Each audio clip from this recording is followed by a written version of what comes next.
जी तो स्टूडेंट्स, कैसे हैं आप सब? उम्मीद है खैरियत से होंगे। जी, तस्वीरी तफ़हीम के हवाले से आपका अगला सफ़ा है किताब में, सफ़ा नंबर 24।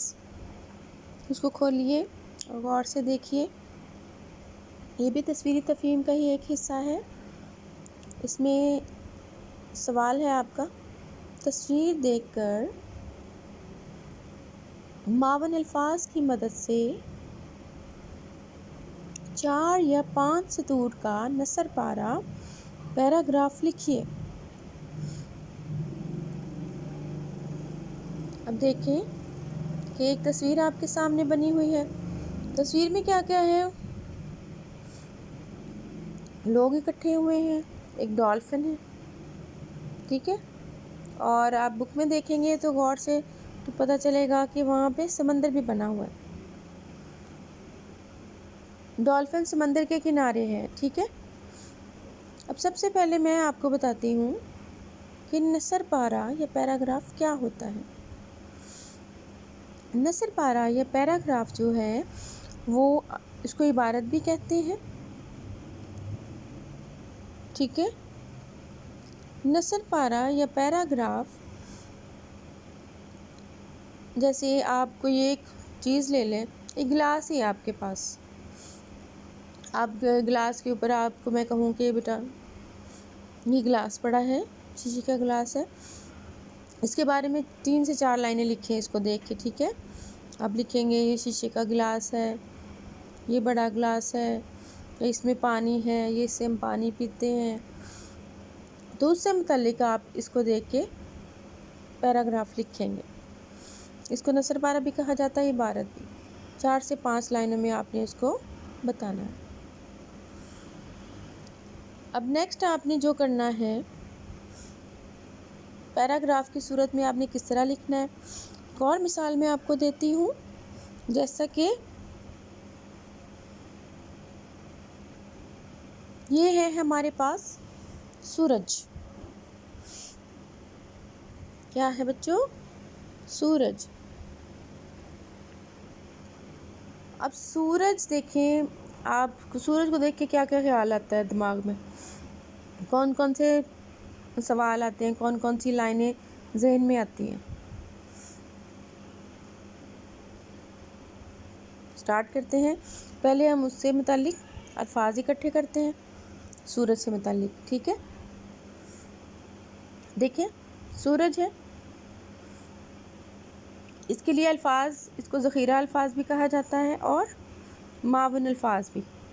यानी अल्फाज हम इकट्ठे करेंगे कि सूरज का रंग, सूरज सितारा है, मशरिक़ से है, आग का गोला दिन में है निकलता या रात को, ठीक है। इसकी रोशनी से अनाज पकता है, ये इसकी अहमियत है। इसकी रोशनी होती है या ये चाँद के साथ होता है, ठीक है। तो ये सूरज से मुतल्लिक मुख्तलिफ आपके पास ज़ख़ीरा अल्फाज हो गए। अब इस अल्फाजों को हम जोड़ के, इन अल्फाज को जोड़ के कैसे हम बनाएंगे, एक बनाते हैं। देखिए पैराग्राफ, सबसे पहले सूरज एक सितारा है, उसके बाद ये आग का गोला है, इसका रंग पीला है और ये मशरिक़ से निकलता है। 4 लाइनें हो गई, 4 सतूर हो गई। सतूर को हम लाइनें कहते हैं, ठीक है। आपको अच्छी तरह समझ आ गई होगी कि किसी तस्वीर को देख के आपने पैराग्राफ कैसे लिखना है, उससे मुतल्लिक, जो तस्वीर से ही मुतल्लिक हो, ठीक है। पहले आपने उससे जो अल्फाज हैं वो बना लेने हैं कि इसमें तस्वीर में क्या क्या बताया गया है, फिर अल्फाज को इकट्ठा करके उसी से जुमले बना देने हैं, तो वो जुमले पैराग्राफ कहलाते हैं, ठीक है। अब आते हैं आपकी बुक की तरफ। किताब में देखें आपके सफ़ा नंबर 24 और 25 है।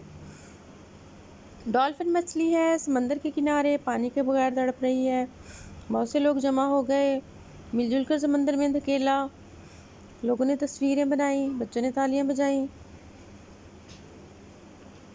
तो ये हमारे पास देखिए सामने तस्वीर है और साथ अल्फाज भी हमारे पास आ गए। आप अपनी बुक पे देखिएगा।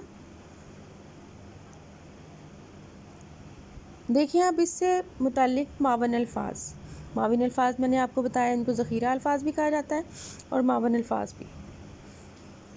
डॉल्फिन मछली पानी के बगैर तड़प रही। समंदर के किनारे बहुत से लोग जमा हो गए। मिलजुल कर समंदर में धकेला, लोगों ने तस्वीरें बनाई, बच्चों ने तालियां बजाई। ठीक है, इनको हमने मिला के तो हमने जुमले बना लेने हैं और पैराग्राफ की सूरत में लिख देना है। अब जैसा कि आपकी बुक में है सफ़ा नंबर 25 पे,